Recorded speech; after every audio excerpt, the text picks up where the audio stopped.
Welcome to Legacy Cast, your source for hearing from top influencers, industry experts, and successful business owners who are telling their unique story about life, values, goals, business strategies, and the various causes they are so passionate about. Future generations will come to be impacted by what is happening today, whether positive or negative, and our mission is to focus on what is going to affect change for the better.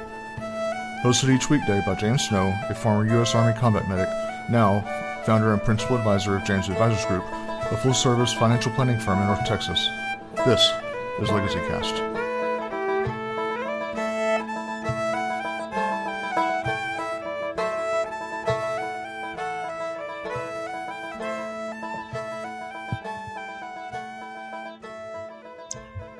Welcome, Legacy Cast listeners. This is your host, James Snow, coming to you from North Texas, and I have a wonderful and exciting guest for you today.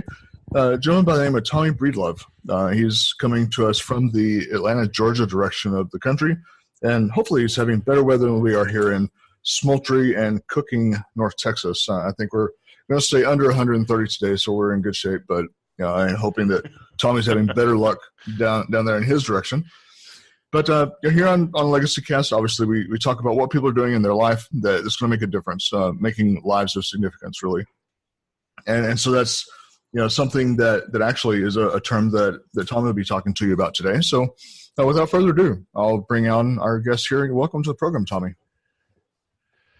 Hey, James, how are you, brother? It's quite hot here in Atlanta too, man. You walk outside and your left half of your body melts, but it sounds like it might be a little hotter in North Texas. I think you guys get a little more extremes than we do. Yeah. We had some pretty warm temperatures this time of year. I think we're actually going to have some rain, so that's going to be good.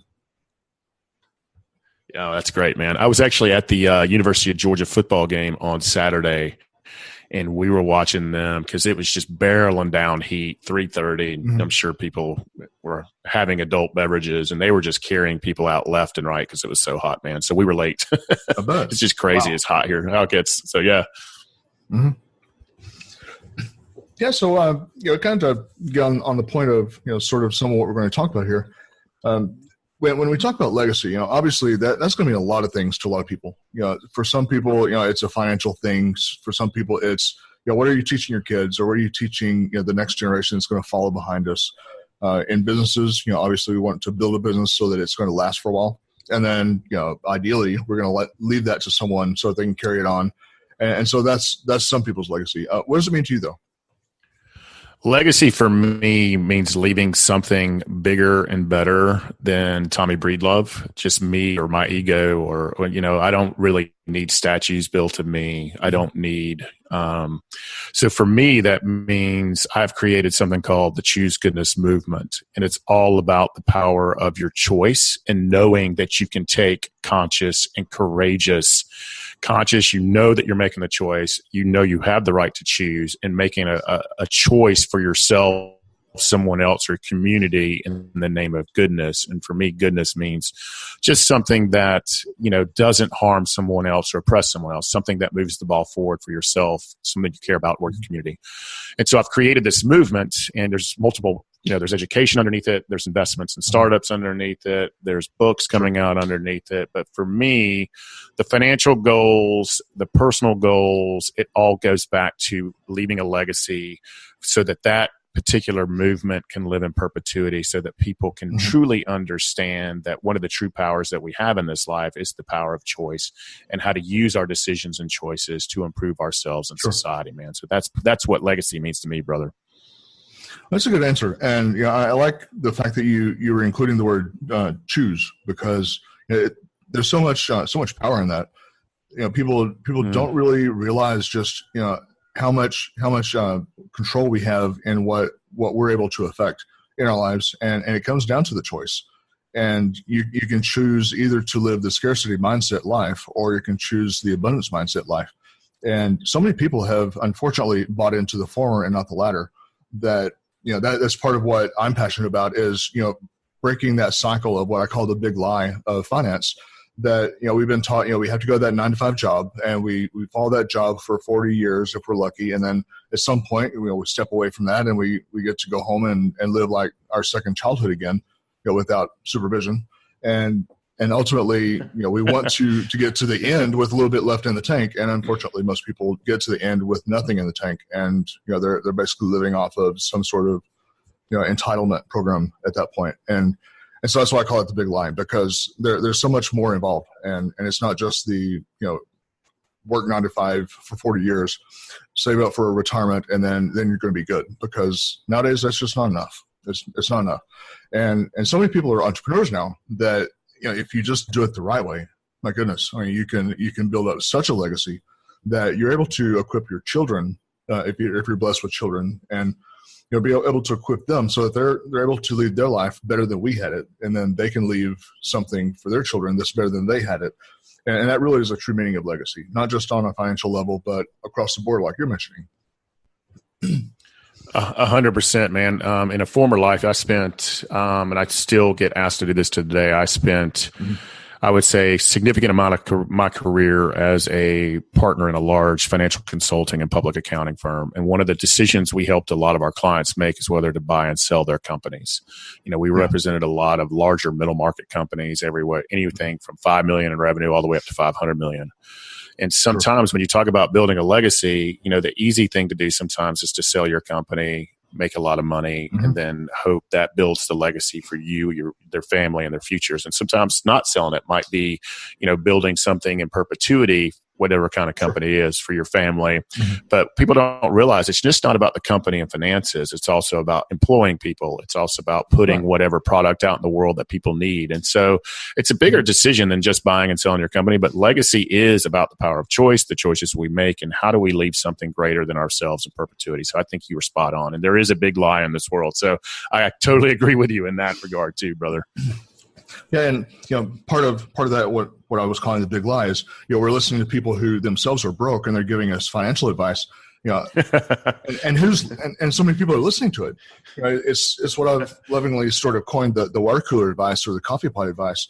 Is you're talking about around the water cooler, around the coffee pot at work, and people are saying, "Oh, you need to invest in this, or you need to do this," and those people, they're living paycheck to paycheck, and if it really worked, they wouldn't be. So, why are we listening to that advice instead of the good advice that's out there? So, I completely agree. I can totally get on. I got to tell you something.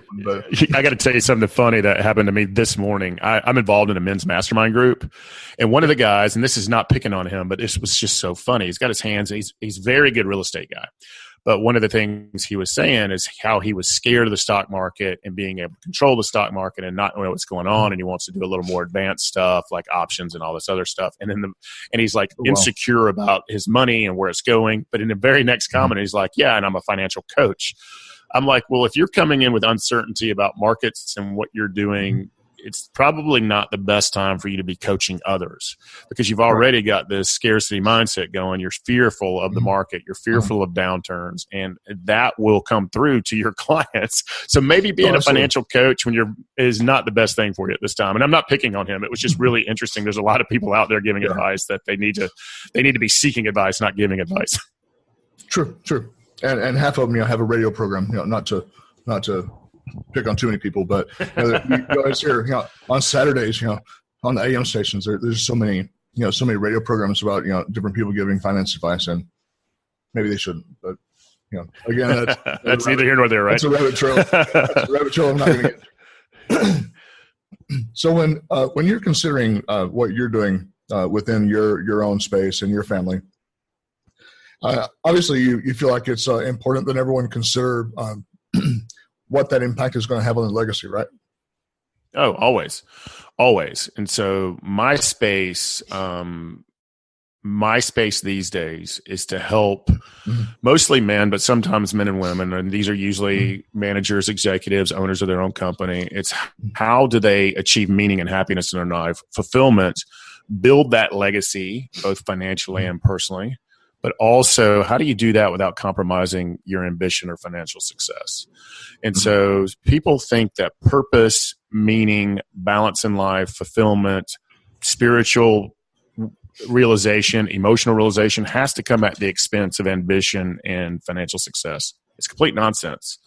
You can truly have it all. I mean, I've shifted my entire system, body, emotions, mental, and just the success, the abundance, the network, the people that have come into my life just by following these tools and these systems, kind of like what you're doing in that abundant space. You can really have it all in life. And again, going back to choice, happiness and fulfillment is a choice, but it's also hard work. It's a journey, and you got to be willing to show up. You got to take the courage, and you got to work for it.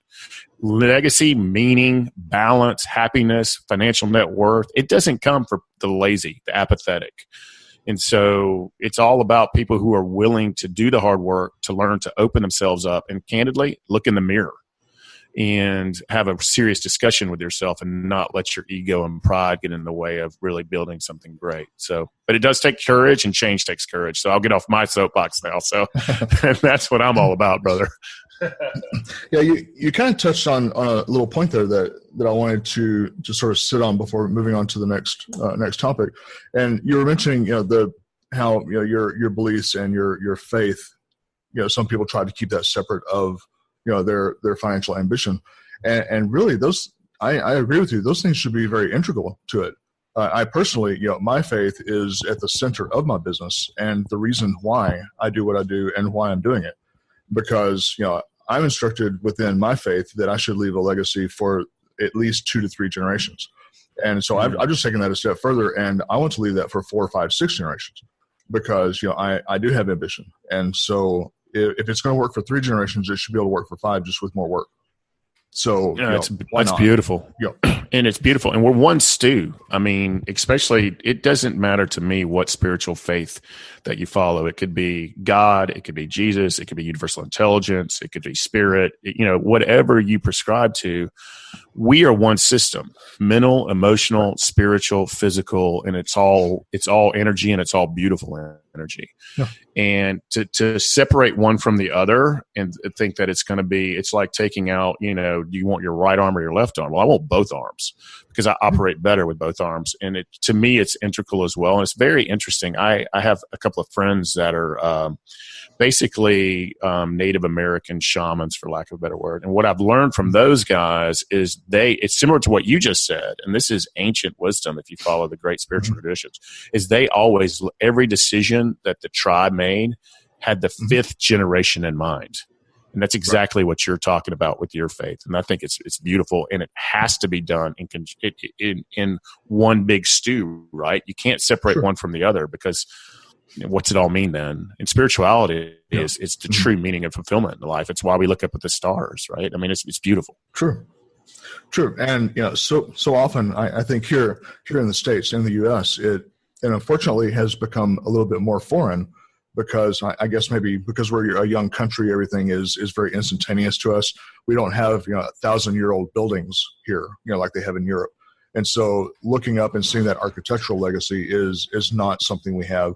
And so maybe that's permeated our society to some level, to where people are not thinking, as many generations in.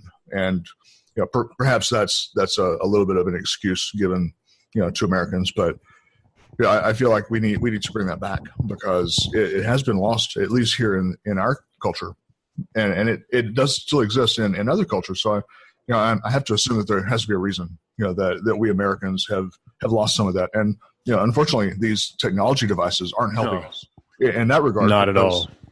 We're at restaurants, texting our family when we should be having a wholesome conversation with them. And what kind of legacy is that giving to our kids? You're absolutely spot on. And so it's not just our phones. It's our phones, it's our media, it's our TVs, and it's our social media. And if you really watch closely, most of that stuff is addictive.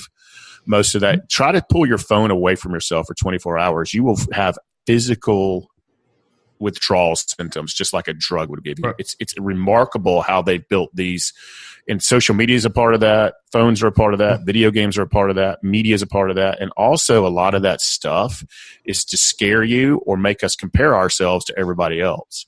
And so we've gotten out of, like you said, wholesome conversations. We're forgetting to look up, but we're also we're so envious and comparing ourselves to others on social media or our phones or on, sometimes the media is also meant to scare us and tear us apart, right? As opposed to bring us back together, that we've started becoming selfish and prideful, and we're really not in a serving mentality. And for me, and this is,